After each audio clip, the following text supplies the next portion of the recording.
नमस्कार. संवाद रसमंजरी भाग 42. नाप्नोति कर्मणा मोक्षं विमूढो ध्यायरूपिणा धन्यो विज्ञानमात्रेण मुक्तस्तिष्ठत्य विक्रियः मूढो नाप्नोति तद्ब्रह्म यतो भवितुमिच्छति अनिच्छन्नपि धीरो हि परब्रह्मस्वरूपभाक्. राजा जनका, आता मी तुला एक फार महत्वाचं जगण्याचं सूत्र सांगतो. कोणालाही, अगदी लहान मुलालाही विचारलं की तुला शहाणं व्हायचंय की मूढ, तर शहाणं होण्याचीच इच्छा प्रत्येक जण व्यक्त करेल.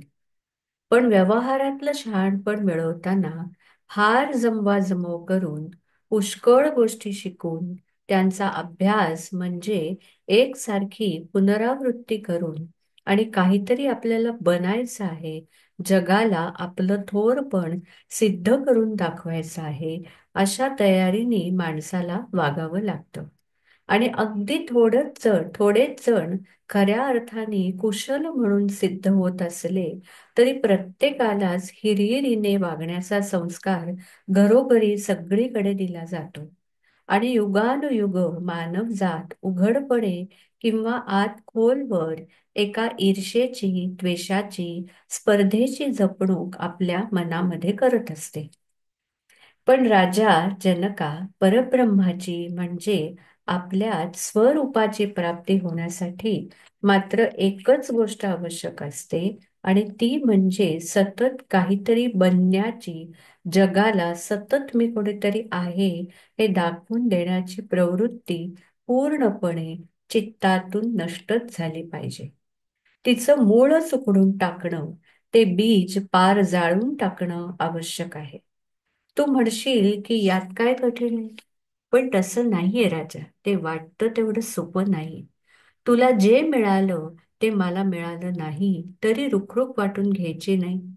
कोणाच्याही बाबतीत जिथे तुलना, अवहेलना किंवा जनांकडून त्यामुळे अपमान होण्याची शक्यता आहे, तिथेही ईर्ष्या, स्पर्धा, असूया उठणारच नाही, अशी निष्प्रयत्न, निस्तरंग स्थिती अंतःकरणाच्या सर्व थरांमध्ये धारण करून तरी देखील एकीकडे कर्म करत राहायचं, त्यातला उत्साह विरू द्यायचा नाही.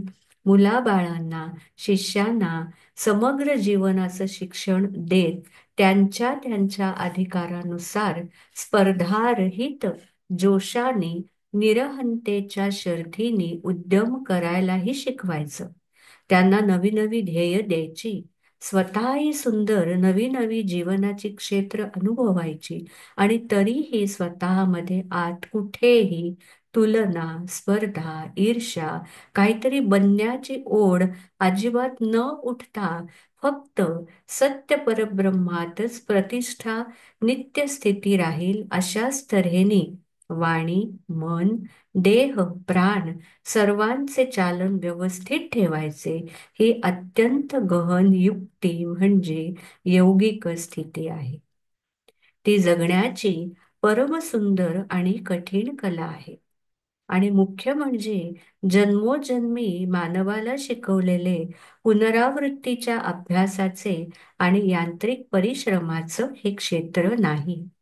ही अनिर्बंध, मुक्त, दडपणरहित, पूर्ण शांतीत ब्रह्मक्षेत्री संन्यस्त होऊन जगण्याची खुबी, ज्याला जीवनमुक्ती म्हणतात, याची देही अनुभवण्याचा मोक्ष ज्याला म्हणतात, जगताना सदैव मुक्ती आणि व्यक्तीच्या मरणातून उभारलेले मुक्त जीवन, व्यक्तीच्या मरणातून उभारलेले मुक्त जीवन असंही ज्याला म्हणतात, ते काही पुनरावृत्तीची विटेवर वीट उभं ठेवून उभारण्याचं घरच नाही.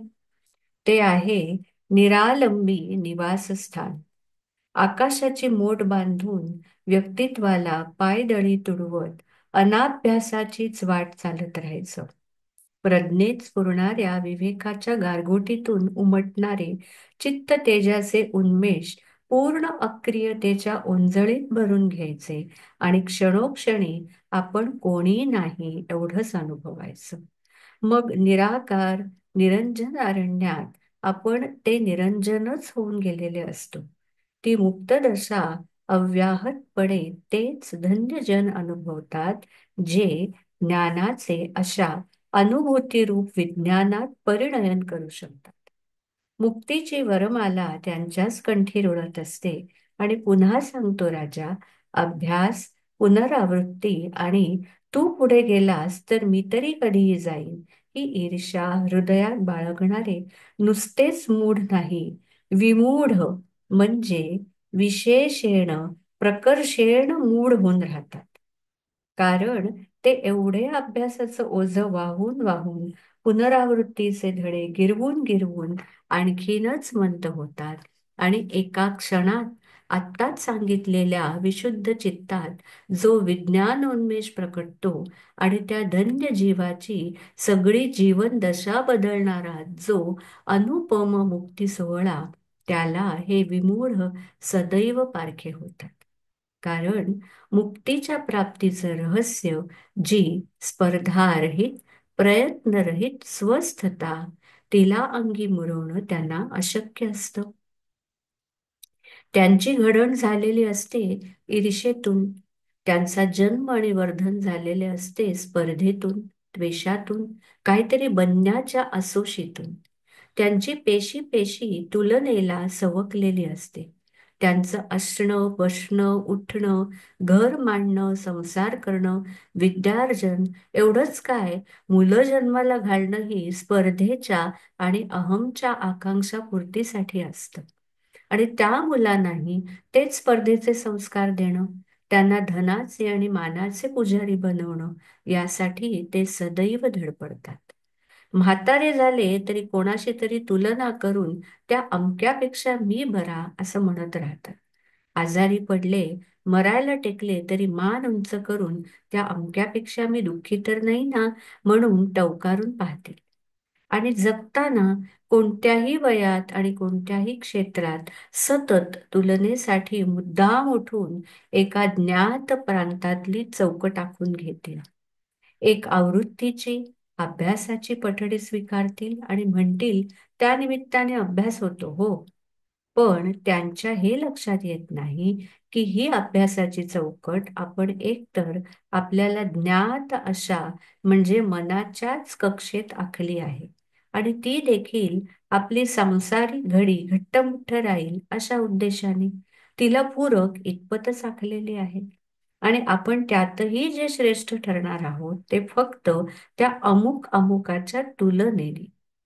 पण राजा, त्याने का अमेय अज्ञात परब्रह्म प्राप्तीचे म्हणजे खऱ्याखुऱ्या नित्यानंदमय आणि सर्व दुःख निवृत्तमय मोक्षाचं दार उघडणारे?